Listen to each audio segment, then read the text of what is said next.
Your daily choices create your habits. These habits set your destiny. My friends, each and every day, your habit should be follow these charts. 10 to 15 minutes, that is all it takes. Practice trading all you can. Today's training, a very good one. It is called backing away. What is backing away? We ask you to once a week, particularly midweek like it is now, to step back from the charts. Look at the weekly chart. Blow it up large on your screen. It's easy to do. And then get a feel for what it is you are actually seeing.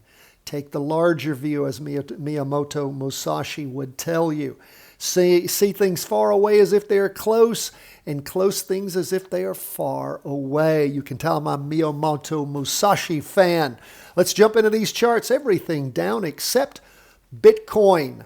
Now, what do we see going on with the S&P 500? After booming up last week, we see a weak week this week.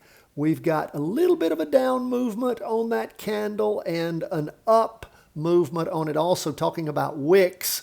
What do we see for our Tuesday, Wednesday, 2-day chart? Again, weak. It's a red spinning top. Don't have a lot of volume. We can see things popped up in the morning, rolled back in the afternoon after an up day yesterday, a big down day on Monday. So we're sitting right there on the weekly trend line. That's about the only thing I could draw. It's not a good one. We're not hitting up toward the high. We had things pop up, had right at average volume, and then things rolling over. Now, I told you what I'd love to see. I'd love to see a red spinning top at the end of the week, which would make me jump into a down move. Means we had a week where things popped back on the week beginning Tuesday the 21st after the Martin Luther King holiday, and then markets again heading down. So we'll see. Maybe that will occur. We do see again where things are on the NASDAQ 100. It didn't have average volume last week. It did pop up. If we have strong down volume, right now we do have a red spinning top. If things continue to move down strongly, it'd make me feel better about going short on the NASDAQ. You can see a nice red down candle on the 2-day, but didn't have the volume there. I want to see volume, particularly on the weekly chart. You can see volume in the afternoon. Things popped up in the morning and then bled off, but not a lot. It's only down 0.19%. What about 20-year U.S. government bonds? They're down a little bit for the day. You can see where they started moving up on Friday, popped up strong on Monday.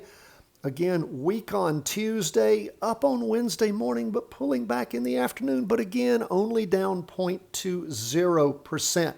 Look at the 2-day, and we don't have any volume backing that up. So let's just continue to watch there. A weak turnaround.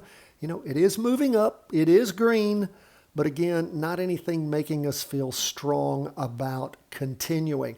What do we see with gold? Gold pulling back. Again, gold popped up last Friday, then pulled back in the afternoon, down on Monday, up a little bit on Tuesday, and down on Wednesday. Nothing down big.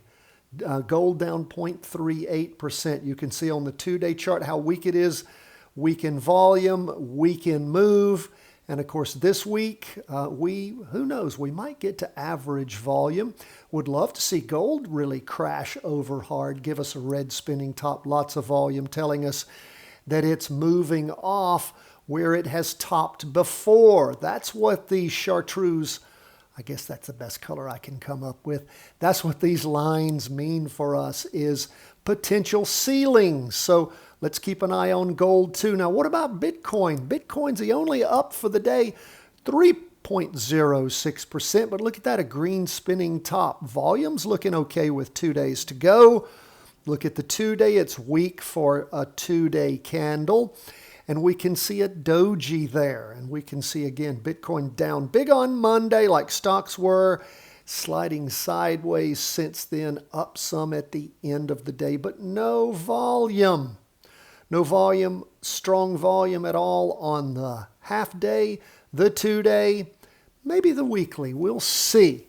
Love to see any of these go over to a red spinning top with lots of volume, telling me they are bouncing down. I'm ready to go short anytime. God bless my friends. All the best from the whole team at Charting Wealth World Headquarters.